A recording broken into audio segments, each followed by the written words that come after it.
Hello everyone, welcome to Raj Malhotra IAS. Raj Malhotra IAS में आप सभी का स्वागत है। और आज का जो हमारा टॉपिक है वो आप जानते ही हैं, वो नीट से रिलेटेड है। नीट एग्जामिनेशन, हाल ही में न्यूज चल रही है कि नीट का जो एग्जाम है वो लीक हो चुका था और लीक होने के बाद पेपर को कैंसिल कर दिया गया। लेकिन नीट की अगर हम बात करें तो नीट हमारी एक एजेंसी है, नेशनल एजेंसी है, जिसका नाम है नेशनल टेस्टिंग एजेंसी। वो नीट के एग्जामिनेशन को कंडक्ट करती है। ऐसा ही नहीं है कि एनटीए केवल नीट का एग्जाम कंडक्ट करती है, इसके अलावा और भी जो हमारे सेंट्रल सर्विसेज के एग्जामिनेशन है उनको भी कंडक्ट करने का जो जिम्मा होता है वो नेशनल टेस्टिंग एजेंसी यानी राष्ट्रीय परीक्षा एजेंसी के जिम्मे होता है। कंट्रोवर्सी ये बन गई है अभी कि एनटीए ने क्या किया था कि 2024 में एग्जाम कंडक्ट किया था और एग्जाम कंडक्ट करने के बाद वो पेपर भी लीक हो गया था। ये पहला वाकया नहीं था, इससे पहले भी बहुत सारे एग्जाम जो एनटीए कंडक्ट करता है वो कई बार लीक होने की उनकी जो है जो न्यूज है वो आप सुनते ही रहते हैं। और एनटीए से पहले भी जब नीट वगैरह होता था तो रेसो ऐसा नहीं होते थे, उस टाइम पे भी पेपर लीक, लेकिन इतना रेसो नहीं था। जब से एनटीए के पास ये आया है तो जब से जो लीक होने का जो परसेंटेज है वो बढ़ा ही है, घटा नहीं है। ठीक है, तो इसको आज हम एनालाइज करेंगे कि क्या इश्यू इसमें है, क्यों ये लीक होता है, और ये सारी चीजें हम इसमें डिस्कस करने वाले हैं। गाइस, हुआ क्या था कि वर्ष 2024 में जब एनटीए ने इस एग्जाम को कंडक्ट किया, लीक होने के बाद ये एग्जाम कैंसिल हुआ।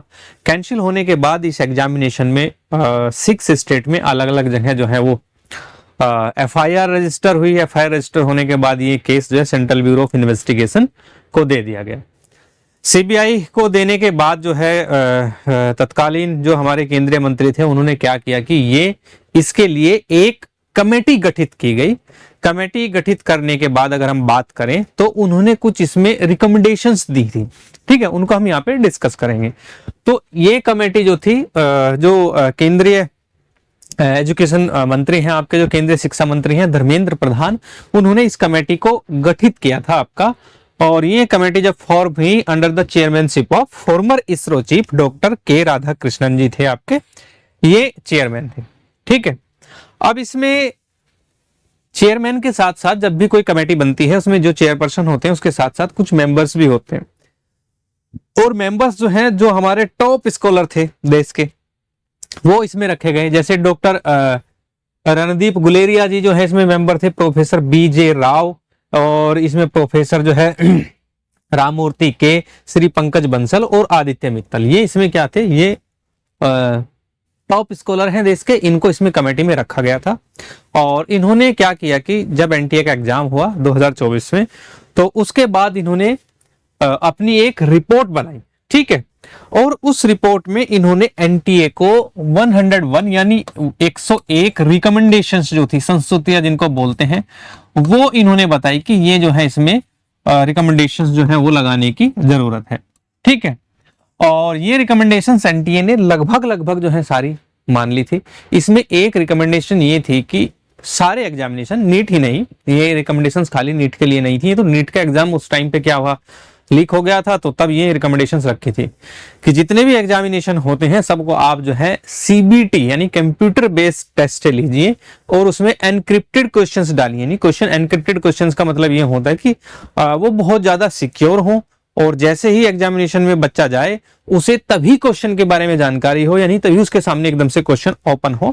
तो ऐसी रिकमेंडेशंस इन्होंने दी थी। हालांकि नीट एग्जामिनेशन इन्होंने क्या किया था, वो बिल्कुल फिजिकल फॉर्म में लिया था नॉर्मली, जिसको ऑफलाइन मोड कोचिंग की भाषा में कहते हैं।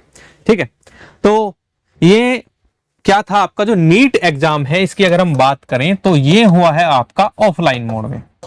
ठीक है, तो इसमें ये पेपर जो है वो अभी बहुत मास लेवल पर इस पे जो है प्रोटेस्ट चल रहे हैं। इस पेपर को लेके अलग अलग जो आपके जो फेमस टीचर्स हैं जो नीट को पढ़ाते हैं स्पेशली, वो भी जो है इसमें अपना जो है विरोध प्रकट कर रहे हैं।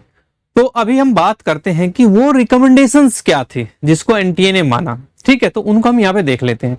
तो यहाँ पे अगर हम देखें रिकमेंडेशंस की बात करें तो उसमें सबसे पहली जो रिकमेंडेशन ये थी कि आपको जो है ना high security standard testing centres रखने हैं।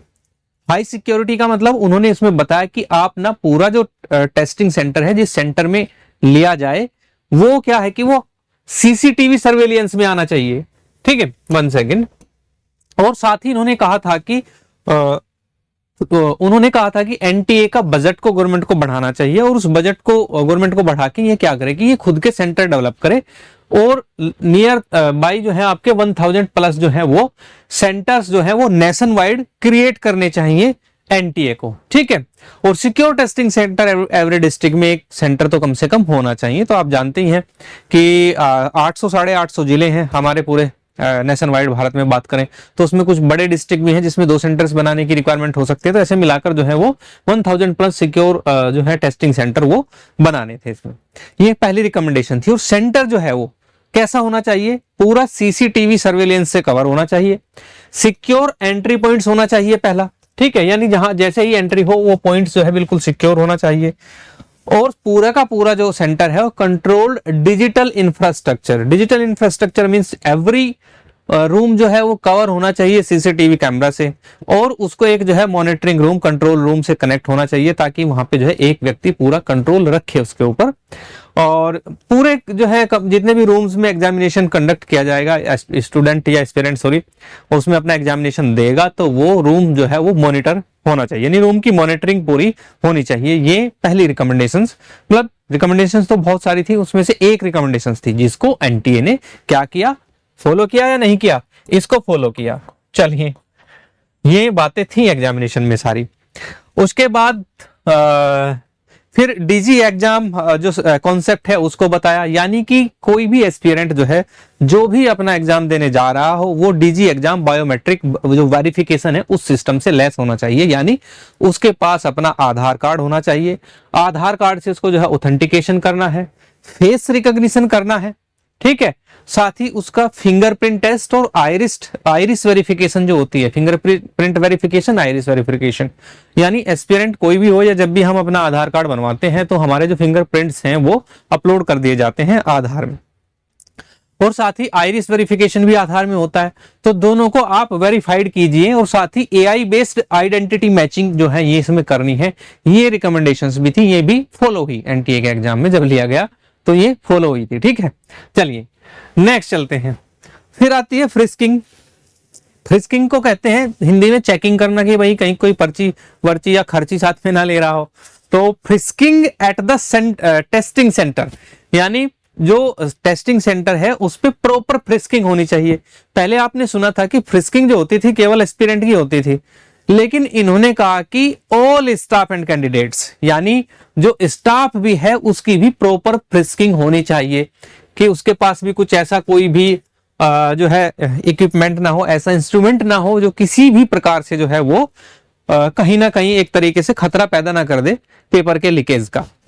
तो ये था special frisking arrangement should be made for female candidates, ये भी उन्होंने मेंशन किया था। साथ ही उन्होंने कहा था कि जितने भी डिजिटल डिवाइस हैं जैसे mobile phones, smart watches, Bluetooth devices और any electronic gadgets strictly prohibited करना है आपको ये सारी चीजें।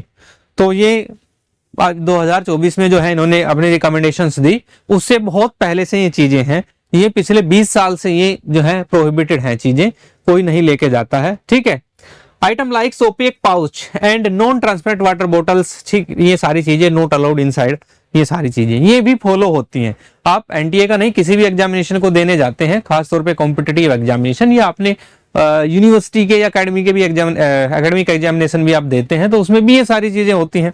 तो ये भी फॉलो की गई थी, ऐसा नहीं था कि इनको फॉलो नहीं किया गया था, इसको भी फॉलो किया गया।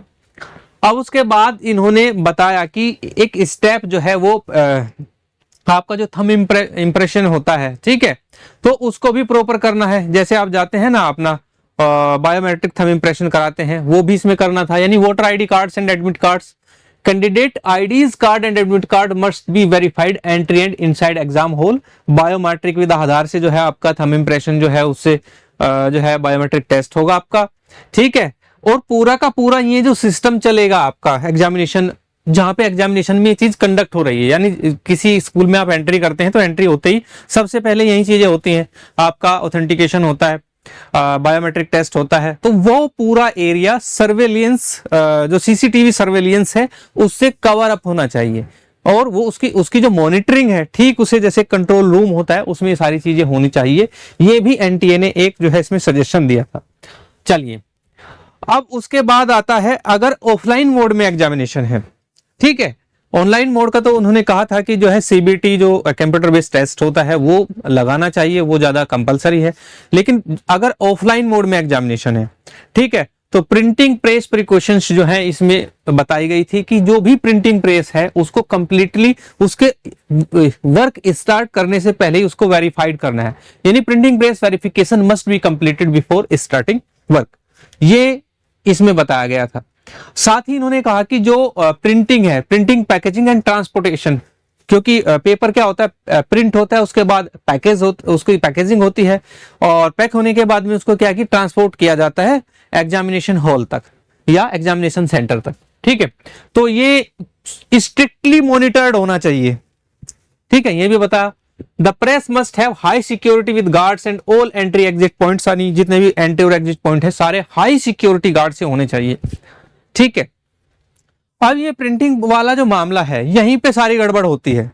इसको ये सच्चाई है कि यहाँ पे जो है क्या करते हैं कि सिक्योरिटी गार्ड रखेंगे भी तो प्राइवेट सिक्योरिटी गार्ड रखेंगे तो स्ट्रिक्टली मॉनिटर्ड नहीं होता है एक तरीके से देखा जाए, ठीक है। अगर यहीं पे जो है ना सेंट्रल रिजर्व पुलिस फोर्स या सेंट्रल इंडस्ट्रियल जो सिक्योरिटी फोर्स होती है उसको लगा दे तो ये चीजें ठीक हो जाएंगी, बहुत हद तक ठीक हो जाएंगी। लेकिन प्राइवेटली अगर सिक्योर करा रहे हैं तो आप, तो यहाँ पे जो प्रॉब्लम होती है वो सच में यहाँ से स्टार्ट होती है, प्रिंटिंग से होती है या ट्रांसपोर्टेशन में जो होता है, यहीं पे ये लूप होल्स हैं। किसी भी ऑफलाइन मोड एग्जामिनेशन की अगर मैं बात कर रहा हूं तो सारा जो लूप होल्स है ये यही है, यहीं से सारी चीजें होती हैं, ठीक है। साथ ही उन्होंने कहा कि senior official from NTA and TIA should supervise the entire printing process, और जो एनटीए के ऑफिसर्स हैं पूरा एंटायर प्रोसेस जो है आपका प्रिंटिंग का उसको इन्हें सुपरवाइज करना है, ये भी इन्होंने इसमें कहा था। पूरा प्रिंटिंग प्रेस जो है वो सीसीटीवी कैमरा से कवर होना चाहिए, ये भी सारी बातें इसमें हुई थी। साथ ही इन्होंने कहा था कि question paper and OMR sheet should have unique codes for the tracking, यानी दोनों का एक यूनिक कोड होना चाहिए, चाहे वो आपका क्वेश्चन पेपर हो या आपका ओएमआर शीट हो, दोनों में एक यूनिक कोड से दोनों मैच होने चाहिए, ये इन्होंने इसमें चीजें बोली थी प्रिंटिंग प्रेस प्रिकॉशंस में। इसके बाद इन्होंने कहा कि एग्जामिनेशन जो बड़े एग्जामिनेशन है जैसे एनटीए का एग्जामिनेशन होता है, तो एनटीए का एग्जामिनेशन में बहुत सारे बच्चे जो है एवरी ईयर उसमें 40-45 लाख बच्चे बैठ जाते हैं, तो एक बहुत बड़ी एक्सरसाइज है। तो एक्सरसाइज को करने के लिए मल्टी सेशन एग्जामिनेशन इन्होंने रिकमेंड किए थे और इन्होंने कहा था कि मल्टी सेशन जो एग्जाम है वो सेवरल डेज में आप उसको पूरा एंटायर प्रोसेस कंप्लीट कर सकते हैं और एक प्रॉपर नॉर्मलाइजेशन सिस्टम आपको बनाना चाहिए, ये दो बातें इसमें कही थी, ठीक है। इसमें क्या होता है कि जो कैंडिडेट्स हैं, जो एस्पिरेंट हैं, जो विद्यार्थी हैं, वो बड़े परेशान होते हैं, वो बोलते हैं कि नॉर्मलाइजेशन में सारा खेल हो जाता है, ठीक है। अगर बच्चा बचता है, प्रिंटिंग प्रेस में भी सिक्योरिटी आ जाए, सारी चीजें फॉलो की जाए, तो नॉर्मलाइजेशन ये आरोप रहता है कैंडिडेट्स का, ये जो है सारे जो डिस्प्यूट है उसकी जड़ है, ये रूट पॉइंट है।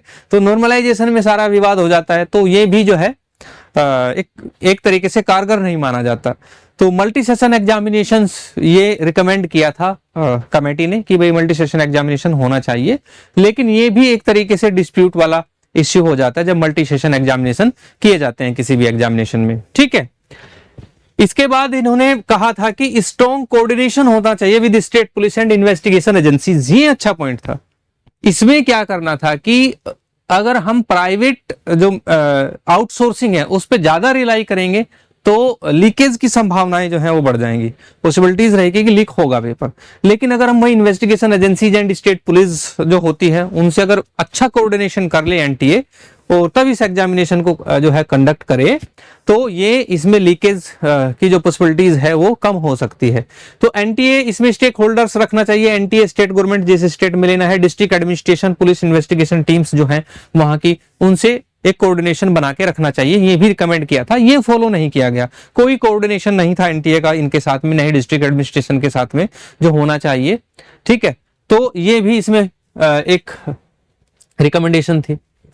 इसके बाद इन्होंने कहा था randomisation of seating observer and centres, तो ये तो नॉर्मली चलता ही है और रैंडम सीट एलोकेशन होते हैं सबको, ठीक है।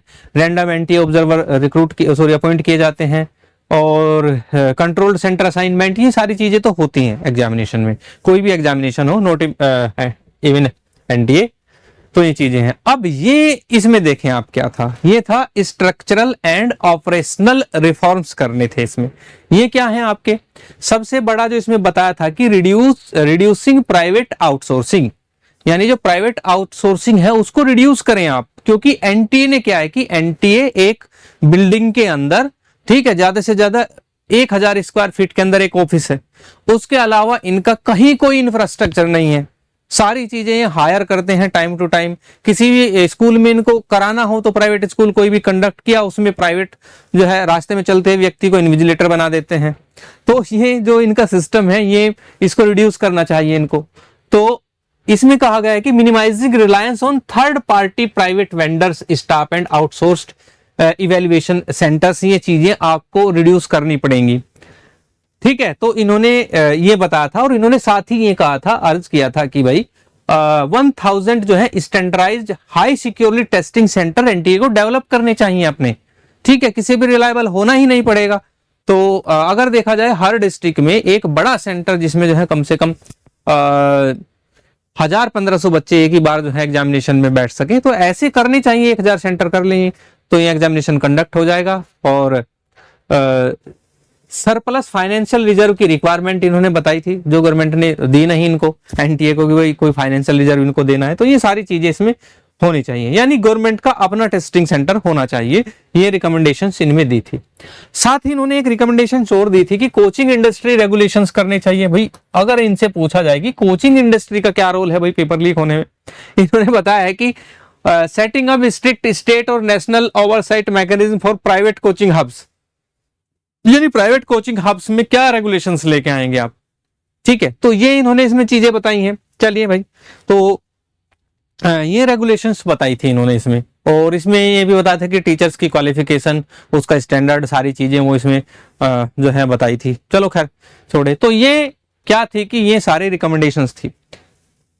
90% रिकमेंडेशंस को फॉलो किया एनटीए ने। उसको फॉलो करने के बाद जो रिकमेंडेशंस फॉलो की, उसका रिजल्ट क्या रहा, रिजल्ट रहा ये, ठीक है, पेपर लीक हो गया इस बार।